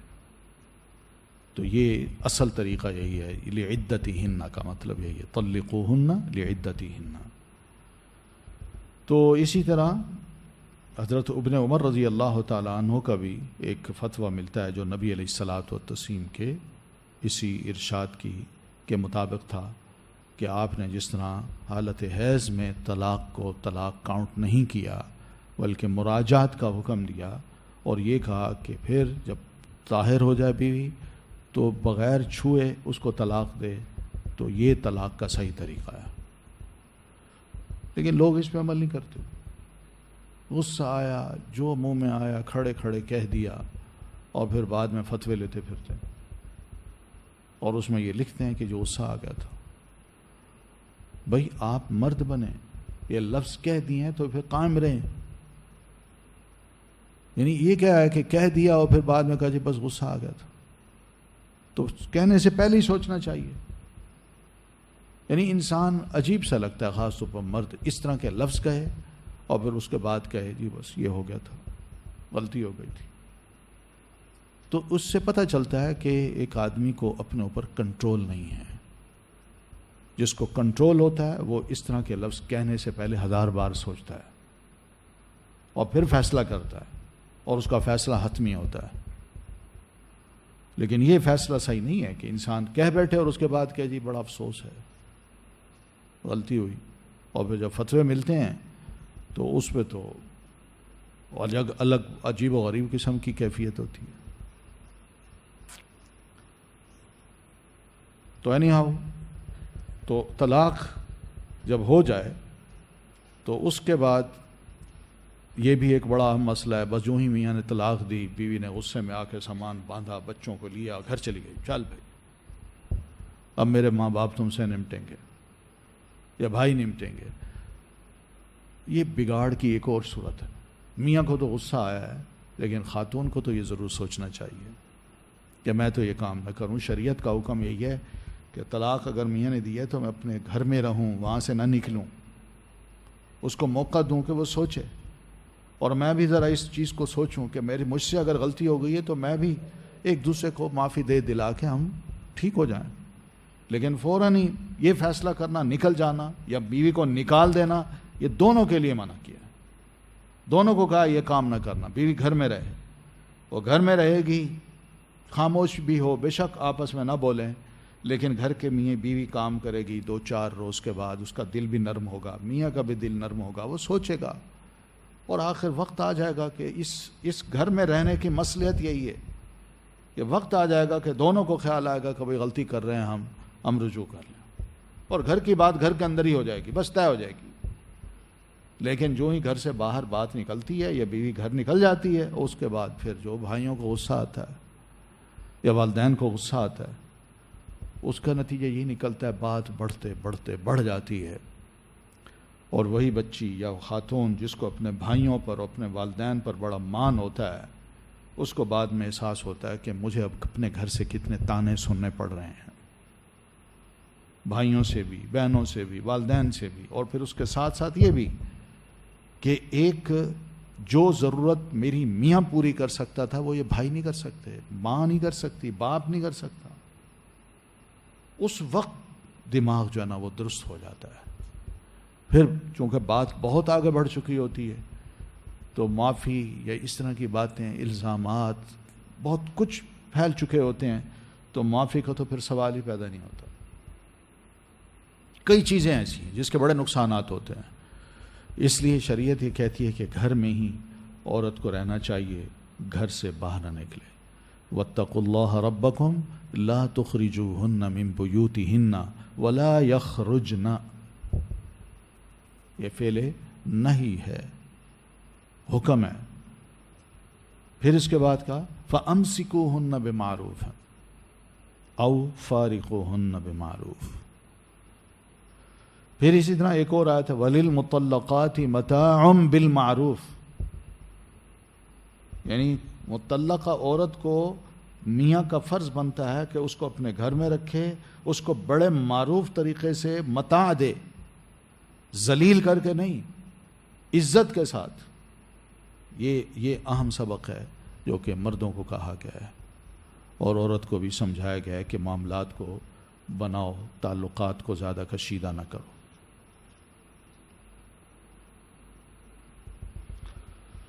تو بہرحال ایک دفعہ اگر میاں نے طلاق دے دی اور گھر میں رکھا اور 3 ماہ تک رجوع نہیں کیا، تو 3 ماہ کے بعد اب بال جو ہے وہ بیوی کے کورٹ میں آ جاتی ہے۔ اب وہ چاہے تو اپنے اس میاں کے کہنے پر، جو کہتا ہے جی میں رجوع کرنا چاہتا ہوں، تو کہنے پر دوبارہ نکاح ہوگا عدت گزرنے کے بعد، اور اگر بیوی چاہتی ہے نہیں تو کہیں اور کرنا چاہتی شادی، تو یہ عورت کو اختیار پورا دیا ہے شریعت نے۔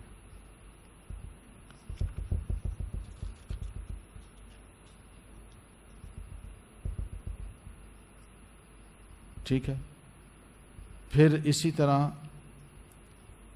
جو صلح کی بات ہے یہ بھی بڑی اہم ہے کہ اگر بیوی خود، یعنی کہ بیوی کو نکال دیا، وہ گھر چلی گئی، اور بعد میں میاں کو خیال آیا یا والدین کو، لڑکی کے والدین کو خیال آیا کہ بھئی نہیں، یہ مناسب طریقہ نہیں ہے، تو قرآن مجید کا بھی حکم ہے کہ تم اپنے میں سے فَبَعْثُوا حَكَمًا مِّنْ أَهْلِهِ وَحَكَمًا مِّنْ أَهْلِهَا، یہ دونوں ایک دوسرے خاندان کے سے کوئی ایک بندہ جائے، دونوں کو ملے اور علیحدہ علیحدہ مل کے دونوں بندے دونوں کا کیس سنیں اور پھر اس کے بعد صحیح فیصلہ کریں، اور ان کی کوشش زیادہ سے زیادہ یہ ہو کہ اس جوڑے میں ہم صلح کرا دیں، صلح کرائیں۔ وَالصُّلْحُ خَيْرٌ، وہ زیادہ بہتر ہے کیونکہ اس کے نتائج اچھے ہیں، علیحدگی کے نتائج اچھے نہیں ہیں۔ حقیقت ہے ہماری اپنی فیملی میں، بلکہ ہر فیملی میں ہوگا ایسے کہ میاں بیوی کے درمیان انبن ہوئی، غصے آئے، وہ لے گئے، اور پھر اس کے بعد بچہ ہوا تو بچے کو بھی یا تو ماں نے رکھ لیا یا باپ کو دے دیا، اور پھر اس کے بعد یہ بچہ دونوں کے لیے جتنی عمر جیتا ہے، جب تک کہ وہ 18 سال کا نہیں ہوتا یا 20 سال کا نہیں ہوتا یا اس قابل نہیں ہوتا کہ وہ اپنے آپ کو سنبھال سکے، اس بچے کی لائف یا اس کی سوچ وہ کیسی بنتی ہے، اس کا مزاج کیسے بگڑا ہوا ہوتا ہے، آپ ہم اندازہ نہیں کر سکتے. تو اس لیے یہ اچھی چیز نہیں ہے، اس کو اچھا نہیں سمجھا گیا. صلح کر لی جائے وہ زیادہ بہتر ہے. وقتی طور پر غصے ہوتے ہیں، دوسرے سہارا دے دیتے ہیں، مگر یہ سہارے سب عارضی ہیں. والدین کہہ دیتے ہیں، بھائی کہہ دیتے ہیں چھوڑو اس بندے کو، اور بڑا کچھ انسان فیصلہ کر لیتا ہے، لیکن بعد میں اس کو سمجھ آتی ہے کہ یہ مناسب بات نہیں تھی، غلطی کی ہے. پھر اسی طرح عورت کو کچھ حقوق بھی اللہ تعالیٰ نے دیے ہیں. وہ حقوق یہی ہیں کہ اگر وہ اپنے مرد کو ناپسند کرتی ہے، شوہر ہونے والے کو، تو وہ کہہ دے میں نہیں رہنا چاہتی اس سے. اور جب یہ اس نے کہہ دیا ہے میں نہیں رہنا چاہتی، تو اسے خلا لے کے علیحدہ ہو جائے. بس یہ مطلب ہے نہ رہنے کا. یہ مطلب نہیں ہے کہ میں نہیں رہنا چاہتی. نہیں، بیوی اگر ہو تو پھر اس کے ساتھ رہو، اور اگر نہیں رہنا چاہتا، ناپسند ہے، تو پھر اس سے بالکل علیحدہ ہو جاؤ، تاکہ اس گناہ سے نکل جاؤ کہ عورت پھر گھر سے جب نکلتی ہے اور وہ کسی کی بیوی بھی ہے اور اس کے ساتھ رہ بھی نہیں رہی، تو پھر وہ اپنی مرضی سے جہاں کہیں آتی جاتی ہے، تو یہ گناہ ہے. اس کا بھی سوال ہوگا. تو اس سے آزاد ہو، وہ زیادہ بہتر ہے بنسبت اس کے کہ عورت جو ہے وہ یہ بھی کہے کہ نہیں، میں اس کی بیوی بھی بن کے رہنا چاہتی ہوں، مگر اس کے ساتھ نہیں رہنا چاہتی، مجھے اس سے نفرت ہے. تو پھر مکمل آزاد ہو، تاکہ معاملہ ختم ہو، تاکہ یہ عورت پر جو شوہر کے حقوق ہیں وہ ختم ہو اور عورت گناہ گار نہ ہو. حقیقت ہے. تو ان چیزوں کو بھی بعض اوقات ہم نہیں سمجھتے، اور اکثر و بیشتر اپنی طرف سے یہ سوچ رہے ہوتے ہیں کہ اس کو بھی ہم نے تکلیف میں رکھنا ہے، جس طرح یہ ہماری بچی کو تکلیف دے چکا ہے، ہم نے بھی اس کو تکلیف میں رکھنا ہے. اور یہ تکلیف نہیں ہے، بہت بڑے گناہوں کو اٹھانا ہے اور کچھ نہیں. اسی طرح بیوی کو ستانا بھی حرام ہے. یہ بھی قرآن مجید کی بہت ہی اہم آیات ہیں جو کہ سمجھنے کی، اور بطور خاص جب میاں بیوی کے درمیان علیحدگی ہوتی ہے یا تو میں ہوتی ہے اور پیسے کی بنیاد پہ ہوتی ہے، اپنے امیج اس کے بنیاد پہ ہوتی ہے، تو اس میں پیسہ ہی انوالو ہو جاتا ہے. سونا، مکان، رجسٹریاں، یہ سب چیزیں، پلاٹ، یہ انوالو ہو جاتے ہیں کہ یہ واپس کرو ورنہ نہیں. اور جس کا نتیجہ یہ ہوتا ہے کیسز ہوتے ہیں، معاملے بڑھتے چلے جاتے ہیں کئی سال تک. میاں شادی کر لیتا ہے اور بیوی بیچاری ایسی رہ جاتی ہے. وہ معلقہ ہے اور معلقہ کے لیے منع کیا ہے. تو ہونا یہی چاہیے کہ بندہ یہی سمجھے کہ جو اللہ تعالیٰ نے مجھ پر فرض عائد کیا تھا حق المہر کا، وہ میں دے رہا ہوں، یہ میں نے واپس نہیں لینا، یہ میرے لیے حلال ہی نہیں ہے. اور حق المہر میں جو کچھ بھی دیا ہے، چاہے وہ پلاٹ دیا ہے، مکان دیا ہے، سونا دیا ہے، اور پھر لائف میں اس دوران کوئی تحفے کے طور پر بیوی کو لڑکے میاں نے دیا ہے یا میاں کے والدین نے دیا ہے، یہ تحفہ ہے بیٹا تمہارے لیے، تمہارا ہے، تو وہ بھی عین طلاق کے موقع پر نہیں لیا جا سکتا. لیکن ہو یہی رہا ہوتا ہے کہ نہیں، جان نہیں چھوڑنی جب تک کہ یہ واپس نہ کرے. اس لیے میاں کے اور مرد کے مزاج کو دیکھ کے کہ یہ اکڑ جائے گا اور عورت کا مستقبل خراب ہوگا، تو وہاں یہی کہا گیا کہ اگر یہ آپس میں تھوڑی سی گفتگو کر کے فَإِن کیا آتا ہے لا جناح ان افتدت بھی، کہ عورت اپنی طرف سے تھوڑی سی قربانی کرے، کہ وہ کہے کہ ٹھیک ہے تم نے جو مجھے دیا تھا تم لے لو، میری جان چھوڑو. میاں نہیں دیتا طلاق، تو عورت اگر واقعی اس سے علیحدہ ہونا چاہتی ہے تو وہ دیکھ رہی ہے کہ مجھے ناپسند ہے، ٹھیک نہیں ہے، اس کے اخلاق اچھا نہیں ہے یہ، تو ایسی صورت میں عورت اپنی طرف سے آگے بڑھ کے کہے تم نے جو دیا تھا لے لو، میری جان چھوڑو، مجھے طلاق دے دو. تو یہ وہ شکل ہے، ورنہ معاملات کافی آگے بڑھ جاتے ہیں اور عورت کی عمر خراب ہو جاتی ہے. تو اس چیز کو شریعت نے یوں حل کیا ہے. باقی یہ ہے کہ بیوی کو چھوڑنے کی قسم، یا بیوی کو ویسے ہی انسان چھوڑ کے چلا جاتا ہے اور کہاں چلا جاتا ہے؟ باہر نکل جاتا ہے۔ باہر کس لیے نکلتا ہے؟ کوئی جاب کے لیے جاتے ہیں، دوسرے ملکوں میں ان کو جاب مل جاتی ہے، اور جہاں ملتی ہے وہاں بیویوں کے لیے ویزا بھی نہیں ملتا، بچوں کے لیے ویزا نہیں ملتا۔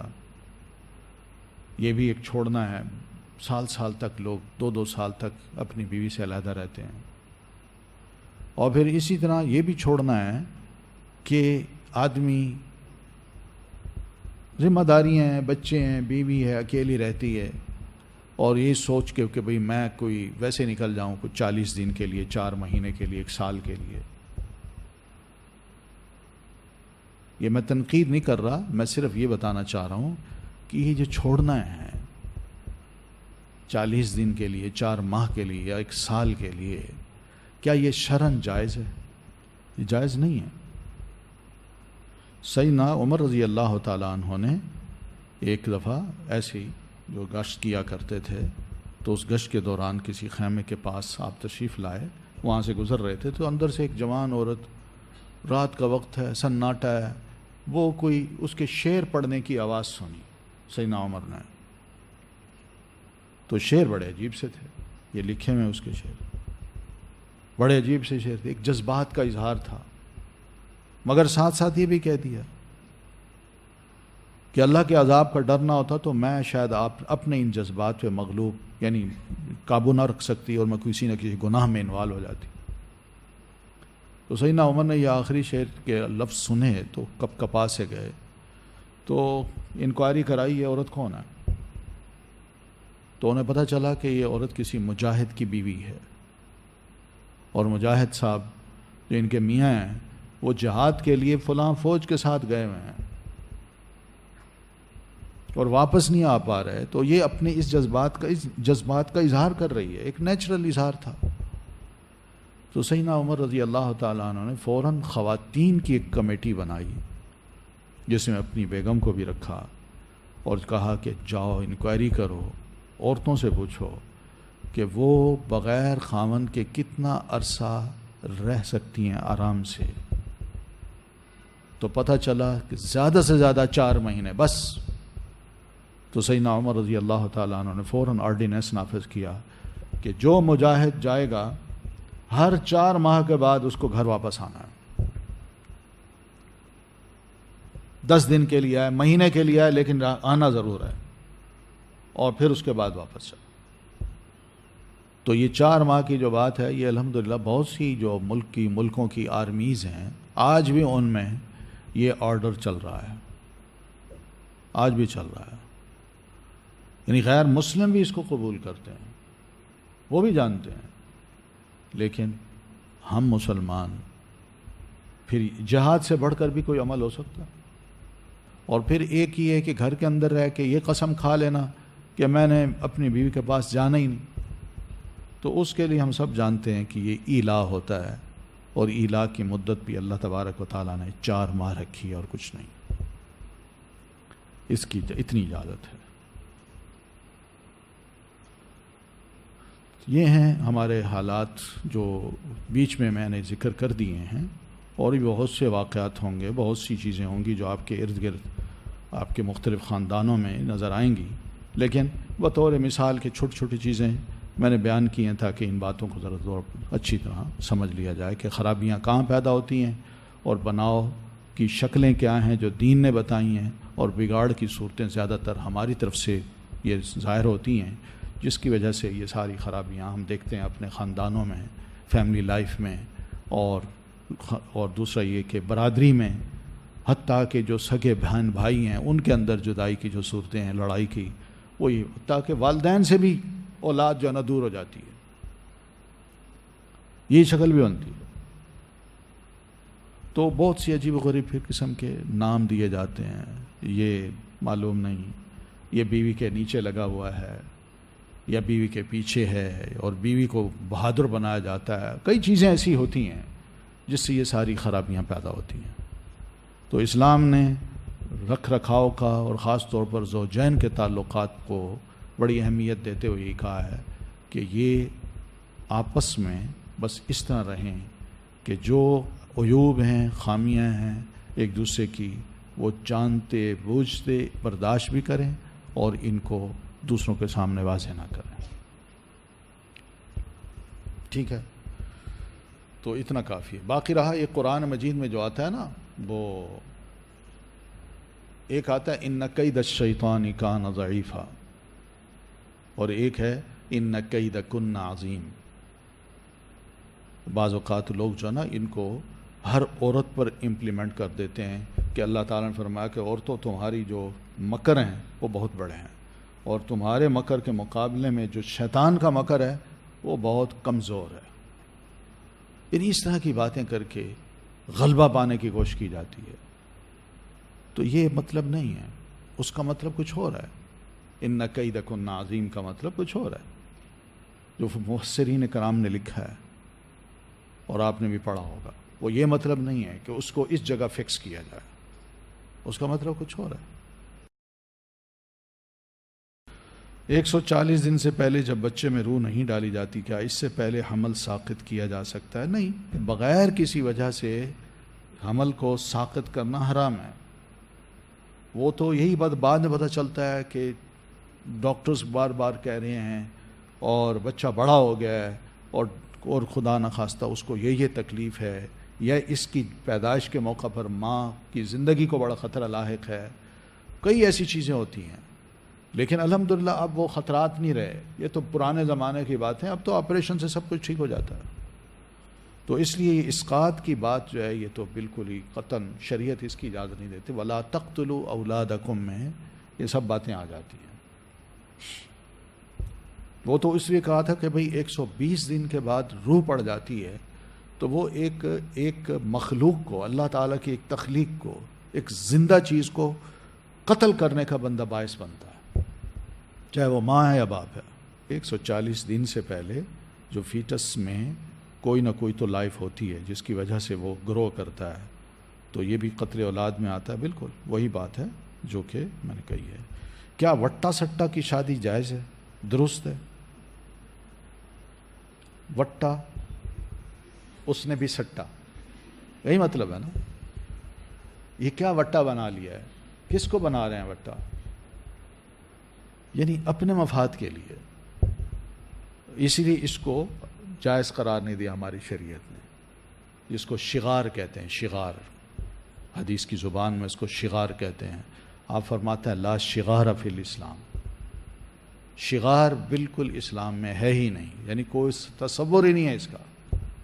اور وہ یہی ہے کہ انسان یہ کہے کہ بھئی میں تمہیں اپنی بیٹی دیتا ہوں، اپنی بہن دیتا ہوں، تم اپنی بہن مجھے دے دو.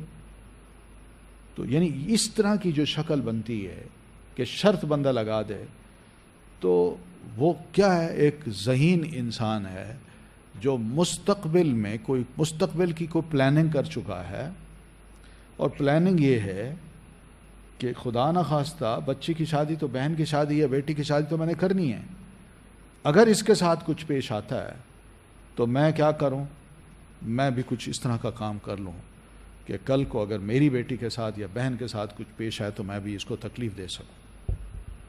یا تو یہ ہوتا ہے، یا پھر مال کی کشش ہوتی ہے کہ اس کا مال میرے پاس آ جائے اور میرا مال اس کے اندر چلا جائے. تو یہ آپس میں ہی کوئی مستقبل کی غلط پلاننگ کے ذریعے اس وٹے سٹے کو کیا جاتا ہے، ورنہ نیک نیتی ہو تو اس کی کوئی ضرورت نہیں ہے. کئی خاندان ہیں جڑ جاتے ہیں، بڑا اچھا تعارف ہو جاتا ہے، وہاں نہ کوئی وٹا پھینکتا ہے نہ کوئی سٹتا ہے، وہاں ساری باتیں چل جاتی ہیں. لیکن اس میں تو لٹک جاتا ہے نا ایک آدمی. ایک نے طلاق دی تو دوسرا بے شک ہنسی خوشی رہ رہا ہے، اس کو بھی کہا جاتا ہے کہ اب تم بھی دو. بس اب اس کا کیا قصور ہے بھائی؟ تو یہ زیادتیاں ہیں جو کہ اس لیے اسلام نے اس کو جائز قرار نہیں دیا. جو لوگ کام کرنے کے لیے بیرون ملک جاتے ہیں، 1 سال یا 2 سال واپس آتے ہیں، نہیں آتے، تو ان کے لیے کیا حکم ہے؟ یہ تو عورت کو فیصلہ ہے کہ وہ بتا سکتی ہے کہ میں رہ سکتی ہوں یا نہیں، اور اگر ایسی کوئی ضرورت ہے تو اپنے والدین کو بتائے اور پھر ان کے ساتھ یہ مسئلہ ڈسکس کیا جائے شوہر کے ساتھ. اگر وہ مانے تو ٹھیک ہے، نہ مانے تو پھر علیحدگی اختیار کر لیجیے. کیونکہ آخر ایک انسان ہے جو اس کی ایک غیر فطری زندگی گزر رہی ہے، تو شریعت تو اس کی اجازت نہیں دیتی. جہاں حضرت عمر نے اتنا بڑا سخت قانون بنا دیا، وہاں سوچے نا اس قانون کے کچھ فائدے ہیں، نہ ہوں تو بڑے نقصانات ہیں. یہ عورت جس طرح اپنے جذبات کا اظہار کر رہی، وہ خدا نخواستہ کسی حرام کام کی مرتکب ہو سکتی ہے، اور اس کی وجہ یہی ہے شوہر سے دوری. اگر شوہر بیوی کو ایک ہی دفعہ 3 طلاقیں دے دیتا ہے تو کیا وہ طلاق ایک ہی شمار ہو جائے گی یا طلاق ہو جائے گی؟ طلاق تو ہو جائے گی. اس پہ اختلاف ہے کہ وہ 3 ہوں گی کہ 1 ہوگی. صحیح مسلک یہی ہے جو حدیث میں آتا ہے، اور پیارے نبی صلی اللہ علیہ وسلم نے بھی اس کا فیصلہ یہی کیا تھا. صحیح مسلم کی حدیث ہے کہ آپ نے اس 3 طلاقوں کو 1 طلاق شمار کیا تھا. اب ہو یہ رہا ہے کہ حضرت عمر رضی اللہ تعالیٰ عنہ کے دور میں یہی کام تھا، 3 طلاقیں دیتے تھے. حضرت عمر دیکھ رہے ہیں کہ دین کی اجازت سے، اس کی رخصت سے لوگ ناجائز فائدہ اٹھا رہے ہیں، طلاق دے دیتے ہیں پھر رجوع کر لیتے ہیں، اور ان کو یہ سمجھایا گیا کہ 1 طلاق ہے وہ. تو حضرت عمر نے کہا بطور ایک سزا کے نا. حضرت عمر نے فرمایا کہ آئندہ یہ دین نے اس لیے یہ دیا تھا تاکہ لوگ آئندہ یہ حرکت نہ کریں، مگر یہ تو عام ہوتی جا رہی ہے چیز، تو میں بھی پھر اس کو 3 کو 3 ہی سمجھتا ہوں. آئندہ جس نے بھی 3 طلاقیں دیں وہ 3 ہی کاؤنٹ ہوں گی. تو انہوں نے یہ کہہ دیا، آرڈیننس ہی نافذ کر دیا. لیکن پھر بھی لوگ باز نہیں آئے، پھر بھی 3 طلاقیں دے دیتے تھے، اور 3 طلاقیں ہی چلتی رہیں. اب اس کا حل کیا ہے؟ اس کا حل تو اگر 3 شمار کرتے ہیں تو وہاں پھر فَإِن طَلَّقَهَا فَلَا تَحِلُّ لَهُ حَتَّى تَنكِحَ زَوْجًا غَيْرَهُ. یہ لفظ جو ہیں اس کو 2 طریقے سے سمجھا گیا. ایک تو یہ کہ وہ نکاح کرے، عورت طلاق لینے کے بعد، عدت گزارنے کے بعد کسی اور سے نکاح کرے، اور نکاح کا مطلب یہی ہے نکاح کرے، یعنی جیسے پہلے نکاح کیا تھا وہاں نہیں بن سکی تو اب دوسرا چانس ہے کر لے نکاح، تو اللہ کرے گا وہاں بن جائے گی. یہ نکاح کی بات ہے، جس کا مطلب ہے کہ واقعی میں آباد ہونا چاہتی ہوں اور خاندان ایک کنبہ بنانا چاہتی ہوں، یہ مطلب ہے اس کا. یہ نہیں ہے کہ میں نکاح کر کے فوراً طلاق لے لوں گی، یا میاں نکاح کر کے فوراً طلاق دے دے گا. اس نکاح کو اللہ کے رسول نے نکاح کہا ہی نہیں ہے. آپ نے فرمایا جو اس نیت سے نکاح کرتا ہے کہ میں نے اس کو طلاق دینی ہے، وہ نکاح ہی نہیں، وہ بدکاری ہے. تو ایک تو یہ ہے جو کہ صاف کہا گیا، اور ایک یہ ہے کہ حتیٰ تنکح زوجا غیرہ کا مطلب یہی لے لیا گیا کہ بس نکاح کرا دو خاموشی سے، کسی کو پتہ نہ چلے، اور 1 دن بعد یا 2 دن بعد وہ میاں جو نیا شوہر ہے وہ اس کو طلاق دے دے تاکہ یہ پہلی میاں کے لیے حلال ہو جائے. اور جس کو کہا گیا حلالہ کہا گیا. تو ان دونوں میں ہم تمیز نہیں کر پا رہے ہمارے ہاں کہ نہیں وہ 3 طلاقیں 3 ہو گئیں، اور اگر بیوی پہلے خاوند کے پاس جانا چاہتی ہے تو کہیں اس نیت سے نکاح کر لے، یا اس سے نکاح کرنے والا اس نیت سے نکاح کرے کہ میں نے اس کو پہلی بیوی پہلے خاوند کے لیے حلال کرنا ہے، بسانا نہیں ہے، یہ اس کی یہ نیت ہو. تو اس کا پھر طریقہ یہی بنایا گیا کہ کسی کو سمجھا دیا گیا کہ بھائی دیکھو یہ ایک ایشو ہے، تم اس بیوی سے طلاق، اس عورت سے نکاح کر لو، اور 2 دن بعد یا 1 دن بعد طلاق دے دینا، اور تمہیں ہم اتنا پیسہ دے دیں گے. تو یہ اتنا پیسے کی جو بات ہے، یہ سوچیے یہ کیا چیز ہے؟ یہ بڑا احسان ہے بھائی، تم نے میری بیوی کو میرے لیے حلال کر دیا، بڑا احسان کیا تم. یہ تماشے ہیں، تماشے پر لوگوں نے ایسے بنا لیے ہیں. اور ایسے پیشہ ور لوگ، میں بتاؤں آپ کو، پیشہ ور لوگ یہ موجود ہیں ہماری سوسائٹی میں، موجود ہیں، اور باقاعدہ وہ مسجدوں میں بھی آتے ہیں، نمازیں بھی پڑھتے ہیں. انہی کو ریکویسٹ کی جاتی ہے اور وہ یہی کام کرتے ہیں. اور بھی بڑے بڑی باتیں ان کی سننے میں آتی ہیں کہ بڑے نیک ہیں، یہ ہیں، وہ ہیں، اور کچھ بہرحال بہت کچھ سننے میں آتا ہے. تو لیکن ہو یہی رہا ہے. اب آپ سوچئے کہ یہ جو نکاح ہے جس کو ہم کہتے ہیں حلالہ، یہ کون سی اچھی صورت ہے؟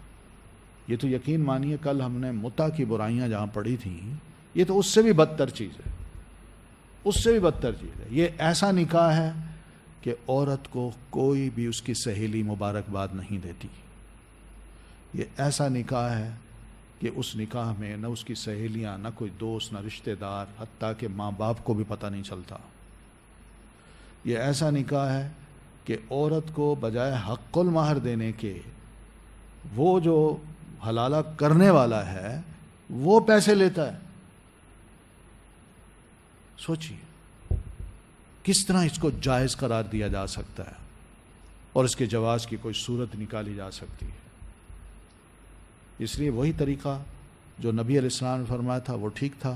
اس لیے سیدنا عمر رضی اللہ تعالیٰ عنہ کا جب آخری وقت آیا یا شہید شہادت سے پہلے، وہ یہی کہا کرتے تھے کہ میں اپنی زندگی میں جس چیز سے سب سے زیادہ شرمسار ہوں، وہ 3 چیزیں انہوں نے بتائی تھیں۔ ان میں ایک چیز یہ تھی کہ میں نے حج تمتع سے روکا تھا، جبکہ اللہ کے رسول نے حج تمتع کا حکم دیا، آپ نے کیا ہے۔ آپ نے 3 طلاقوں کو 1 طلاق قرار دیا تھا، میں نے اس کو 3 قرار دیا۔ اس پہ بھی مجھے بڑی ندامت، ان کی ندامت بھی ہے، حدیث رسول بھی ہے۔ اس کے باوجود ہم کہیں کہ نہیں جی اس پر ہی علماء کا اتفاق ہے کہ 3 طلاقیں 3 ہی ہو جاتی ہیں۔ یہ علماء کا اتفاق ایک نص جو حدیث کی ہے نا، اصول فقہ جو بتا رہا ہوں آپ کو، قرآن مجید کی ایک آیت اور حدیث صحیح کی ایک نص، کوئی دونوں میں ایک چیز ہو تو اس کے مقابلے میں امت کے سارے علماء بھی متفق ہو جائیں، اس کو کہتے ہیں اجماع۔ بے شک ہو جائیں، اس اجماع کی اس ٹیکسٹ کے مقابلے میں کوئی حیثیت نہیں ہے، کیونکہ یہ اللہ کی بات ہے، رسول اللہ کی بات ہے۔ بھائی ہم ان سارے علماء کو، فقہا کو ملا کے بھی ان کو نبی ہونے کا درجہ نہیں دے سکتے۔ تو اس لیے مسئلہ جو سمجھنا ہے اصولی وہ یہی ہے۔ کیا دوسری شادی کے لیے پہلی بیوی کی اجازت لینا ضروری ہے؟ نہیں، شرعاً کوئی ضروری نہیں۔ قانوناً اب قانون بن چکا ہے پنجاب میں، یہ قانوناً عمل ہوگا، یہ قانون بنا دیا ہے۔ شاید حکومت یہ چاہتی ہے کہ بیوی کے ساتھ کسی قسم کی کوئی زیادتی نہ ہو، اور کئی شکایتیں ایسی ملی ہوں گی جس کی وجہ سے انہوں نے یہ قانون بنایا، لیکن شرعاً کوئی ضرورت نہیں ہے۔ مرد کو اللہ تعالیٰ نے اتنا حق ضرور دے رکھا ہے کہ وہ دوسری شادی کر سکتا ہے، اپنی بیوی کو بے شک نہ بتائے، اطلاع نہ دے، اس کو پتہ ہی نہ چلے، لیکن اس نے ایک جائز طریقے سے دوسرا نکاح کیا ہے تو یہ کوئی جرم نہیں ہے، شریعت کی نظر میں یہ عمل کوئی برا نہیں ہے۔ میں اس لیے یہ بات کر رہا ہوں کہ ہمارے ہاں سوسائٹی میں یہ چیزیں ہیں ایسی، اس کو بڑا برا سمجھا جاتا ہے، انتہائی برا سمجھا جاتا ہے۔ مسئلہ وہی ہے کہ ہم شریعت کے اس اجازت کو دیکھیں جس کو اللہ نے دیا ہے، رسول اللہ نے دی ہے۔ ہم اس چیز کو دیکھیں، اپنے غصوں کو، اپنے کلچر کو یا اپنی تہذیب کو نہ دیکھیں۔ ہم مسلمان ہیں، دین اگر اس بات کی اجازت دیتا ہے تو کوئی بری بات نہیں ہے۔ اگر کوئی عورت بغیر کسی وجہ کے شوہر کو کافی لمبے عرصہ کے لیے چھوڑ دیتی ہے، حالانکہ ان کا ایک بیٹا جو کہ اب 20 سال کا ہو چکا ہے، اتنے عرصہ سے وہ نہ باپ سے ملا اور نہ باپ ملنے کے لیے جا سکا، تو اس عورت کے لیے کیا حکم ہے، جبکہ مرد اب تقریباً نیم پاگل ہو چکا ہے؟ وہی بات ہے، اس سے معاملے کو لٹکا دیا اور 20 سال تک بغیر میاں کے رہ کے کون سی نیکیاں کمائی ہیں؟ نکاح میں رہ کے۔ حقیقت یہ کہیں آنا، کہیں جانا، کہیں بیٹھنا، کہیں سفر کرنا، یہ سب بغیر میاں کی اجازت کے جو کچھ ہوا ہے، یہ کتنے بڑے گناہ ہیں جو سمیٹے ہیں۔ سوچنا یہ تو فیصلہ کر لے میں نے نہیں رہنا، طلاق لے دے مجھے، بس علیحدگی اختیار کر لی جائے تاکہ بندہ گناہ گار نہ ہو۔ اس طرح معاملے کو لٹکا کے اپنی لائف گزارنا، یہ تو کیا ہے، 20 سال میں کیا ملا ہے، اور آخر وہیں آ کے نا پچھتانا پڑا ہے نا، پچھتانا پڑا ہے نا کہ میاں نیم پاگل، میں اس کی پھر بھی بیوی، بچے کو محروم کیا کہ باپ کی شفقت اور محبت اس کو نہ مل سکی، اس کی تربیت نہ مل سکی، اور نتیجہ کیا نکلا کہ وہ بچہ جو ہے نا اپنے باپ سے بھی متنفر ہو گیا، یا کل کو اس کو ذرا سمجھ آئی تو اس نے ماں کو الزام دے کے چھوڑ چھاڑ کے باپ کے پاس چلے جانا ہے. کئی چیزیں ہوتی ہیں، کئی خرابیاں پیدا ہوتی ہیں. تو بہتر یہی ہے کہ ایسی معاملے کو لٹکایا نہ جائے اور سزا نہ دی جائے کسی کو، بلکہ شرعاً جو حکم ہے وہ یہی ہے. کیا آتا ہے قرآن مجید میں؟ وَلَا تَنْسَبُوا الْفَضْلَ بَيْنَكُمْ، کہ طلاق دیتے وقت بھی ایک دوسرے کے ساتھ بہترین سلوک اور ایک دوسرے کے ساتھ یعنی نرم رویہ اس کو نہیں بھولنا، اس کا بھی لحاظ کرنا ہے عین طلاق دیتے وقت بھی. یہ مسائل ہیں، یہ وہ حکم ہے جو اللہ تبارک و تعالیٰ نے دونوں کو دیا ہے، لیکن ہم بھول جاتے ہیں. شریعت کی جہاں خلاف ورزی ہوگی وہاں پریشانیاں تو آئیں گی، کیونکہ ہم بیچ میں ہوتے ہیں، نہ ادھر کے نہ ادھر کے، اور اندر ایک جنگ ہو رہی ہوتی ہے، اور یہی جنگ جو ہے نا ہمارے جسم کو بیمار بھی کرتی ہے، ہمیں کنفیوژن میں بھی ڈالتی ہے، اور ہم سے صحیح فیصلے بھی نہیں کراتی. ٹھیک ہے، چلے. سبحانک اللہم و بحمدک، اشہد ان لا الہ الا انت، استغفرک و اتوب الیک. السلام علیکم ورحمۃ اللہ وبرکاتہ. يسألونك ماذا أحل لهم قل أحل لكم الطيبات. تم سے پوچھتے ہیں کہ کون کون سی چیزیں ان کے لیے حلال ہیں، ان سے کہہ دو کہ سب پاکیزہ چیزیں تم کو حلال ہیں.